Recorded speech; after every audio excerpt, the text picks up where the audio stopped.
அன்பு சுலேகா ஆஸ்ட்ரோவின் கும்பராசி நேயர்களே வணக்கம்.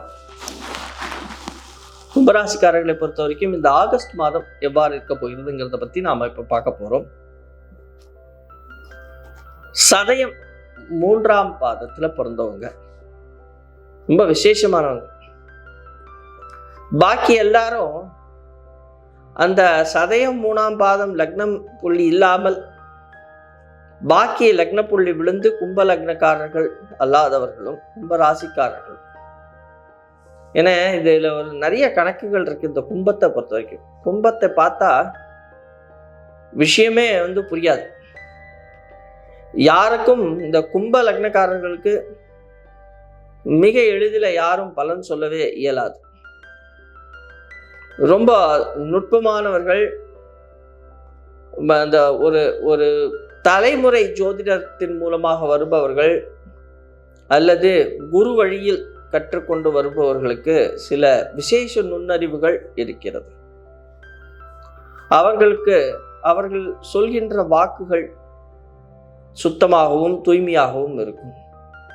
சனி பகவானையும் புரிஞ்சுக்க முடியாது, கும்பலக்னக்காரங்களையும் புரிஞ்சுக்க முடியாது. கும்பம் அப்படின்னு சொல்லும் பொழுது பூர்ண கும்பம், கும்பத்துக்குள்ள என்ன இருக்குதுன்னு யாருக்கும் தெரியாது.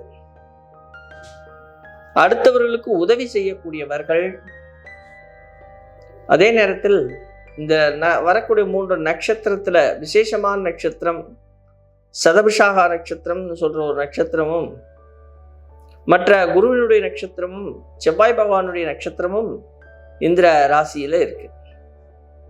அப்ப இந்த காற்று ராசி எல்லார்கிட்டையும் அழகாக மிங்கிலாயி, அதாவது அழகாக ஒன்றிணைந்து சென்று பயணிக்கக்கூடிய ராசியாக இருந்தாலும் மற்றவர்களிடத்தில் இருக்கின்ற குறைகள் இவர்களுக்கு நன்றாக தெரியும்.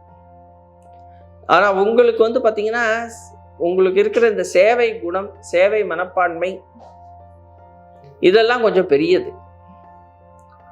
அடுத்தவர்களுக்கு நல்லது செய்யணும், நல்லது நினைக்கணும்னு ஒரு மனசுல ஆர்வம் கொண்டுட்டு இருக்கு. சனி பகவானும் அப்படிதான், அடுத்தவங்களுக்கு நன்மை செய்யறவர் தான். ஒரு பெரிய டிரான்ஸ்ஃபர்மேஷனை கொடுப்பார். அதாவது ஒரு இடத்திலிருந்து இன்னொரு இடம் நாம் மாறும் பொழுது, நமக்குள் ஏற்படக்கூடிய மாற்றங்கள் வரும் பொழுது நமக்கு கொஞ்சம் மனசுல ஒரு விதமான ஒரு டென்ஷன், ஸ்ட்ரெஸ் இருக்கும். உடனே அதனால 7.5 சனி காலம், அப்படி இல்லைன்னா இந்த 7.5 சனி காலத்தில் மத்திய சனி காலம் அப்படின்னு சொல்லுவீங்க, அப்புறம் பாத சனின்னு சொல்லுவீங்க. இதெல்லாம் நாமளா நினைக்கிறது, எண்ணங்கள்ல நம்மளா எடுத்துட்டு வர்றது. இங்கதான் நம்ம கொஞ்சம் பார்த்து உஷாரா இருக்கணும். ஏன்னா 7.5 சனி காலம் அப்படின்னு வரும்பொழுது எந்த டிரான்ஸ்ஃபர்மேஷன் எந்த காலகட்டத்தில் வருதுங்கிறத நம்ம புரிஞ்சுக்கணும். என்ன விதமான மாற்றங்கள் நிகழ்கிறதுங்கிறத நாம் புரிஞ்சுக்கணும். அந்த மாற்றங்கள் எங்கிருந்து வருகிறது, இந்த மாற்றங்களால் நடக்கக்கூடிய லாப நஷ்டங்கள் என்னங்கிறத நாம புரிஞ்சுக்கணும். அதே நேரத்தில் சூரிய பகவான் 7ஆம் இடத்திற்குள் பிரவேசிக்க போகிறார். 6ஆம் இடத்தில் ஒரு பாதி மாதமும், 7ஆம் இடத்திற்கு வரும்பொழுது ஆவணி மாதத்தினுடைய ஆரம்பத்தில் 7ஆம் இடத்திற்கு வருவார் சூரிய பகவான். அப்போ அங்கிருந்து ராசியை பார்க்க போகிறார். இந்த காலகட்டங்கள் ஒரு அற்புதமான விசேஷ விஷயங்கள் உங்களுக்கு நடக்க போகுது. திருமணமாகலையே அப்படின்னு தவிச்சிட்டு இருக்கிறவங்களுக்கு திருமணம் ஆகும். ஆனா வேலை செய்யற இடத்துல கொஞ்சம் எச்சரிக்கையாக இருக்க வேண்டும். யார் என்ன சொன்னாலும் சரின்னு சொல்லிட்டு போயிட்டீங்கன்னா நீங்க ஜெயிச்சிட்டீங்க. ஆனா சரின்னு நீங்க சொல்ல மாட்டீங்க. யார் எது சொன்னாலும் ஒரு ஏட்டிக்கு போட்டியான ஒரு கேள்வி கேட்பீங்க, இல்லாட்டி ஏட்டிக்கு போட்டியான சில காரியங்களை செய்வீங்க.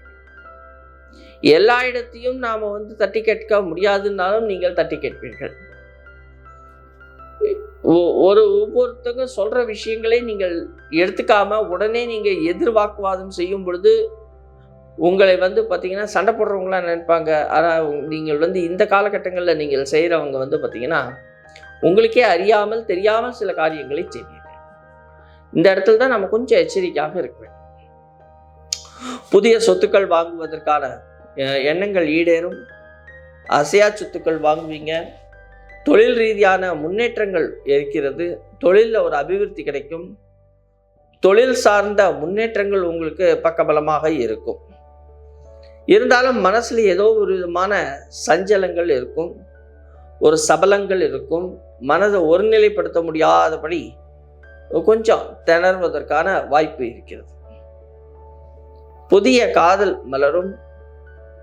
அதே நேரத்தில் காதலித்துட்டு இருக்கிறவங்களுக்குள்ள சில வேறுபாடுகள், மன வேறுபாடுகள் இருந்தாலும் அது சரியாயிடும். அதனால் அந்த விஷயத்தில் நீங்கள் கவலைப்பட வேண்டிய அவசியம் இல்லை. குழந்தைகளுடைய வளர்ப்பு விஷயத்தில் எச்சரிக்கையாக இருக்க வேண்டும். குழந்தைகள் இப்பொழுது கொஞ்சம் ஏட்டிக்கு போட்டியான சில காரியங்களை செய்வார்கள்.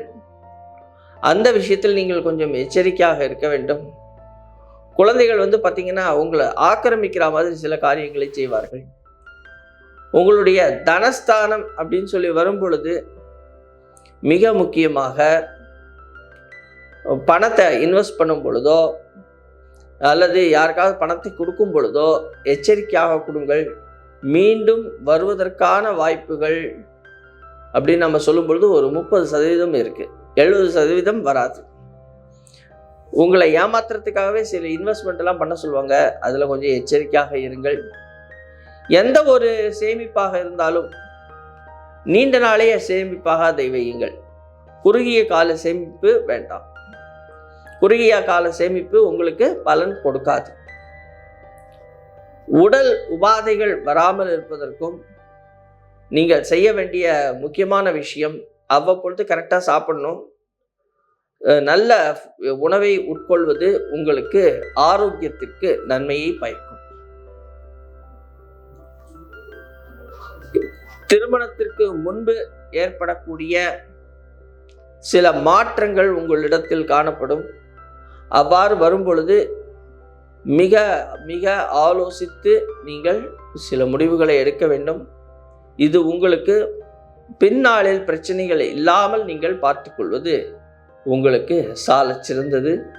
அனைவரிடத்திலும் அன்பாக பேசுங்கள், அரவணைப்போடு பேசுங்கள். வீண் பிடிவாதம் வேண்டாம். அதே நேரத்தில் ஒரே ஒரு பெரிய ஸ்ட்ரபிள், அந்த பெரிய ஸ்ட்ரகிள்லேருந்து வெளியில் ஒரு வெற்றியை பெறக்கூடிய இந்த மாதம் உங்களுக்கு இறை நம்பிக்கையும் இறை அருளும் உங்களுடன் இருக்கிறதுங்கிறத நீங்கள் நம்புங்க.